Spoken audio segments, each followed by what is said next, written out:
Reflex டிவியோடைய எல்லா நேயர்ஸ்க்கும் என்னுடைய வணக்கம். இன்னைக்கு ஒரு சந்தோஷமான நாள். ஏன்னா கன்னிகா பரமேஸ்வரி காலேஜில் சூரியகாந்தம் அப்படின்னு ஒரு தெலுங்கு ஆர்டிஸ்ட், ரொம்ப பெரிய ஆக்ட்ரஸ், அவங்கள பற்றி பேசுறதுக்காக என்னை அழைச்சிருந்தாங்க. அவங்க இப்போ இல்லை. அவங்க எப்படின்னா, எப்பேற்பட்ட ஒரு ஆர்டிஸ்ட்னா, தமிழில் CK சரஸ்வதிமான்னு ஒருத்தங்க இருந்தாங்க. அவங்கள மாதிரியே தெலுங்குல இவங்களும் 700 படத்துக்கு மேலே ஆக்ட் பண்ணியிருக்காங்க.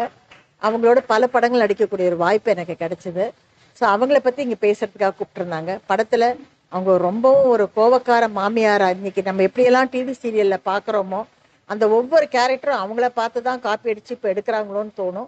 அந்த மாதிரியான கேரக்டர்ஸ்லாம் அவங்க பண்ணியிருக்காங்க. ஆனால் நிஜ வாழ்க்கையில் அவங்க ரொம்ப தங்கமானவங்க.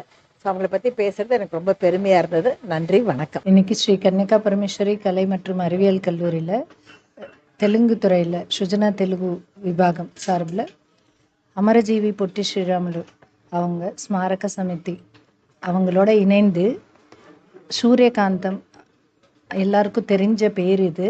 ஆனால் நிறைய பேருக்கு தெரியலனாலும் இந்த இப்போ இருக்கிற நடிகைகளை விட சிறந்த பழங்கால நடிகை சூரியகாந்தம். அவங்க தெலுங்குலேயும் தமிழ்லேயும் நிறைய படங்கள் நடித்திருக்காங்க. ஒரு மாமியார் அப்படின்னா நம்ம யாரை முதல்ல சொல்லுவோம்னா சூரியகாந்த் அம்மாவை நம்ம சொல்லுவோம். அவங்க மாமியாராக இருந்து சிறந்த மாமியாராக இருக்கிறப்போ நடித்த அந்த நடிப்புக்கு நம்ம எப்போவுமே நிகழ்ந்து இப்படியெல்லாம் நடிக்கலாமா, இப்படி நடிச்சிருக்காங்களா அப்படி நம்ம நிகழ்ந்து பேசுறது உண்டு.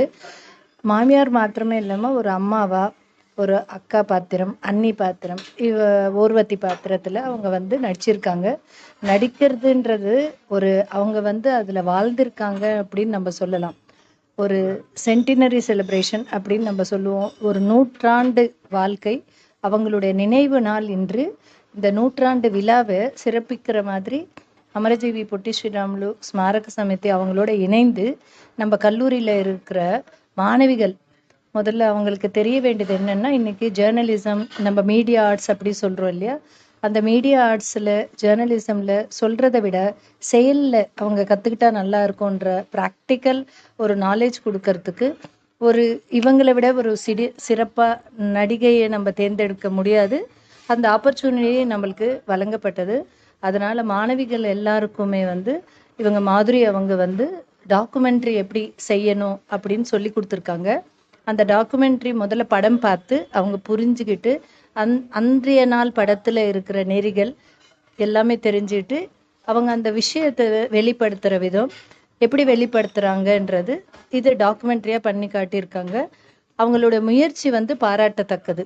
ஏன்னா முதல் முயற்சி அது இவங்களுடைய வழிகாட்டின் பேரில் அவங்க ஒரு டாக்குமெண்ட்ரி பண்ணாங்க. வந்த எல்லாரும், இந்த கெஸ்ட் அப்படி சொல்லுவாங்களே, விருந்தாரிகள் எல்லாருமே ரொம்ப நல்லா அவங்களுடைய திறமைகளை இன்னும் மேன்மேன் என்ன செய்யணும், எப்படி செய்யணும்னு பாராட்டியிருக்காங்க.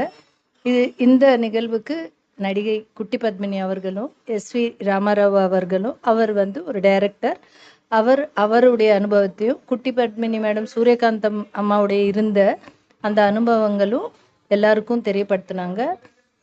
மிக பிரம்மாண்டமாக நடந்த மாதிரி, அவங்களுடைய வாழ்த்துக்கள் நம்மளுக்கு கிடைச்ச மாதிரி நாங்கள் எல்லாருமே பெருமையாக இதை உணர்றோம்.